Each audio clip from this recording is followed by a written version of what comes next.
All right, today I want to talk about another ski area that's I'm starting to head up north away from my area in Pennsylvania. I've covered the Pennsylvania mountains I want to. So today I'm going to talk about ski Butternut in Great Barrington, Massachusetts. So the trail map, this is the trail map. I was looking at two different trail maps. I was looking at one from one of these Liftopia, but that trail map looks terrible. But I mean, this just gives you an idea of what the mountain looks like. It's just not very clear. It has a vertical drop of 1,000 feet. Again, that's the distance between the base and the peak, right? So the skiable area elevation is 1,800 feet, but I'm going to get out of here because I don't like this map. And we'll go back to this map here, even though I can't fit it completely in here. It still looks prettier. 22 trails, 100% snowmaking, 10 lifts. Whoa. I think they're adding a new lift somewhere. I just saw that in an ad. W- One of the benefits of this mountain is, first of all, it's not going to be crowded. It's not very well known, so you know it's not going to be as crowded as say you want to go to Okemo or Stratton or places like that.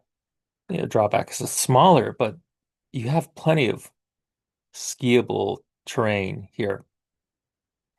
So when I was here, I was visiting for a PSIA ski race training. I like to do those. They're fun. I love PSIA people. In comparison to other people that do racing clinics, PSI people, they focus on your safety first, right? The technique and safety. Whereas a lot of other places, they just care about performance. Obviously, you want to perform well, but as you get older, you also want safety concerns, make sure people are on your side, and PSIA folks are always on your side.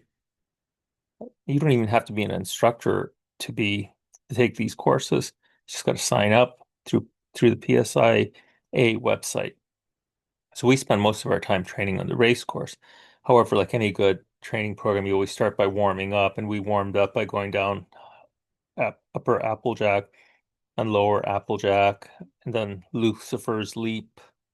This wasn't much of a black diamond to me. None of the blacks here are very steep or very intimidating. So that's if you want, hey, you want to say, hey, I did a black diamond. These are all nice ones that you can do. We also spend time here on this side. And on our first day, we really just worked on this area. And then I think we did a slalom training, and that's not a strength of mine. I need way more work on that than before. So we went here and worked on this area, and then the second day we spent up this side doing downspout and freewheeler. The day I was there, there were no moguls, so I guess this is a mogul area. I mean, the days that I were there, there were no moguls. Freewheeler, I love that run. This is my kind of cruiser type run. To me, there's nothing as good as a nice cruiser, wide, and especially if you like carving. If you're more into playful stuff, cruisers may not be your thing.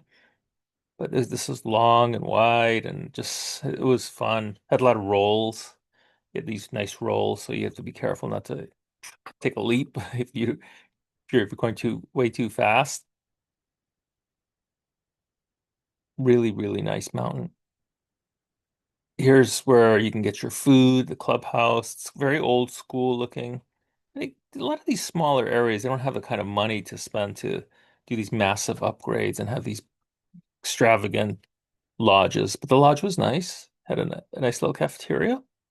High, highly populated by foreign workers, as is the case as you go to these bigger areas. Like once you start going to Vermont, New York, Vermont, and west, you'll find most of our winter employees are foreign, generally from areas where in the southern hemisphere. Like when I was in Canada, there's a lot of Australians working there. When you're in the west, we get a lot of people from Argentina, Chile, countries that where it's basically summer when it's winter here, so people are off of school, so they can come out and work. So you get a lot of people, and they're generally fluent in English, so you don't have to worry about that. So there's like a little learning area here. Parking is right next to the lodge. So it's very, very convenient. One thing I wanted to mention was the prices. Prices here are ridiculously low on weekdays. On weekdays, you get really, really good deals here. Like let's take a look at the let's see if I can find tickets and passes. There we go. Tickets and passes. Lessons, rentals. Let's see. Lessons, rentals, tickets and passes. Haha, season passes. I'll tell you, this website, I don't like it. It's really difficult to figure things out, but okay, I'll give them that. So lift tickets. Online lift tickets are $5 less. Whoa. Friday tickets, it's $25. Did you see that? 25. Where can you ski for $25? I'm not kidding, right? $25 on a Friday. I mean, I'm speechless. Weekdays, weekdays, non Monday through Thursday, non-holidays, $40. Unbelievable. So if you have time on a weekday, this is amazing. Weekends, $90 is more normal what you see in ski areas, right? So I just think yeah, it's spectacular. Half day, they have half day tickets for weekends and holidays. 70, you can save $20. That's good. But let me look at that again. Yeah, $25. So that's amazing. And I don't have any association with them in terms of employment. I'm not getting any money from them. I'm just like, holy cow, $25. So I can imagine Fridays would probably be busy out of any of the weekdays. But then again, this $40 is not that much to get what you get at Ski Butternut.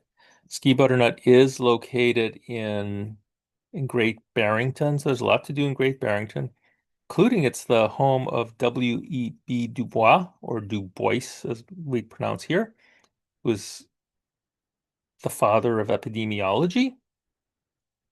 Now, people may disagree with me on that, but I teach epidemiology and I consider him the father of epi. So he did some great, great work studying health disparities in in the Philadelphia region, actually. But so if you want to visit his site, there's not really much there. It's just like this is where he was born and raised, and not much else. But if you're a fan of his, like I am, it's good to visit. Good to visit his site. There are a lot of restaurant options. I remember eating at Indian restaurants, Chinese restaurants. It was just so good. And that's just outside of Ski Butternut. So if we look, let me zoom in here. So so you can see Ski Butternut's close to Springfield, Massachusetts, actually. Let me do that first. And it's close to Worcester. That's how they pronounce it up there. And here, so yeah, here's his home. So this is good. You can zoom in. Great Barrington, somewhere over here. There it is, right there. So you're like right outside. So you have all these conveniences near you. It's a very pretty town, especially like around Christmas. It would be beautiful to go visit that and see all the decorations they have. You're not that far away from other areas. So if I zoom out again, we'll see we're not that far from Albany. So there's some other ski areas around here that I haven't visited too, but but it's I think there's another ski area. I can't there's some more ski areas just sort of like Catamount. I think it's nearby. I remember driving back home south from here. As far as how far it is from major centers, like 2 hours and 45 minutes. New York City, Boston, about closer to 4 hours from Philadelphia. So it's not necessarily the easiest place to get to, but if you're doing a ski trip in those areas, I would include it, right? You can visit that. You can do it on your way to, say, maybe if you want to go up to, I don't know, if you want to go up to Gore or Whiteface and take a little bit of a detour, or maybe you want to head up to the Vermont areas because it's kind of on your way up to Bennington, right? There's Bennington here, so maybe we'll go there, Mount Snow or Killington, Okemo, Stratton. So you could just do a little detour and stop there and have a little fun. You'll enjoy it. So I give it a very, very good rating for the small area. Always fun to visit small areas, especially ones that take care of their customers well and have these amazing prices. All right. Thank you.